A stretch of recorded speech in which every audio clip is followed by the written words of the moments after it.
আমার প্রিয় ছোট্ট বন্ধুরা, আজ আমি তোমাদের একটা সুন্দর গল্প শোনাবো। পিতর নতুন জীবন শুরু করলেন। পিতরের কি হয়েছে? সত্যিকারের আজ তাকে সম্পূর্ণ নতুন মনে হচ্ছে। অন্যান্য দিনের মতো আজ সে কোনো কৌতুক করছে না। আর সে সম্পূর্ণ শান্ত হয়ে গেছে।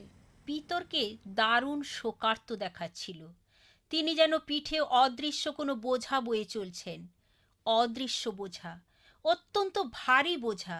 এই ব্যাগের মধ্যে এতটা ভারী কি হতে পারে? এ বিষয়ে তিনি কখনো কিছুই বলেননি। আশ্চর্য, সে যখন সানডে স্কুলে ছিল তখন তার পিঠের ঝোলানো ব্যাগের ভারে তাকে নুব্জ মনে হতো। পিতর জানত এই ভারী বোঝা বহন করে সে কখনো ঈশ্বরকে সন্তুষ্ট করতে পারবে না। ভীষণ উদ্বেগাকুল অবস্থায় সে বাড়ি ফিরে গেল। সে নিজেকে একাকী রাখতে চাইল, তাই সোজা নিজের কক্ষে ঢুকে পড়ল।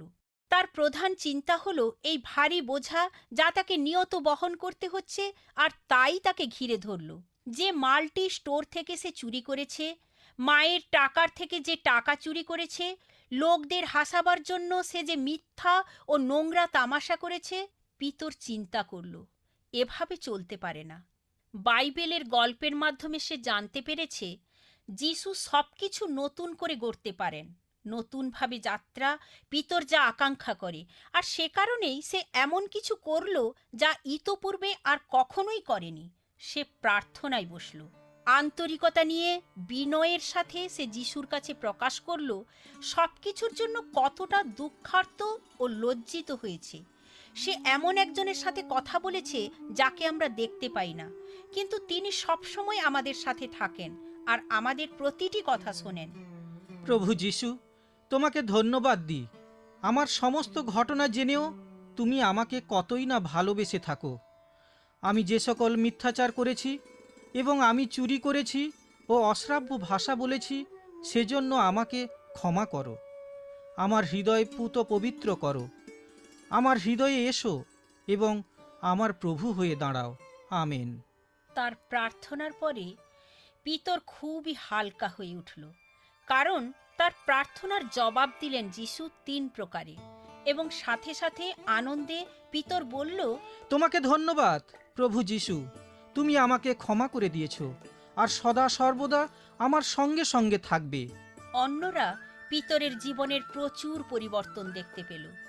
এই পরিবর্তনের কারণ সে তাদের কাছে প্রকাশ করল।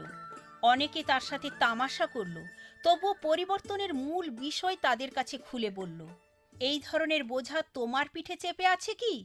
আমি জানি না কি এমন বোঝা তোমাকে চেপে ধরে আছে, তবে আমি জানি যিশুর কাছে তুমি তোমার বোঝার বিষয়ে ও অন্যান্য বিষয়াদি খুলে বলতে পারো। পিতর যেভাবে প্রার্থনা ও পাপ স্বীকার করেছে, তুমিও তেমনভাবে প্রার্থনা করতে পারো। যদি তুমি তেমন প্রার্থনা করো, তবে তোমার কাছ থেকে শুনে আনন্দ বোধ করব। বাই বাই ছোট্ট বন্ধুরা, আমি অতসী।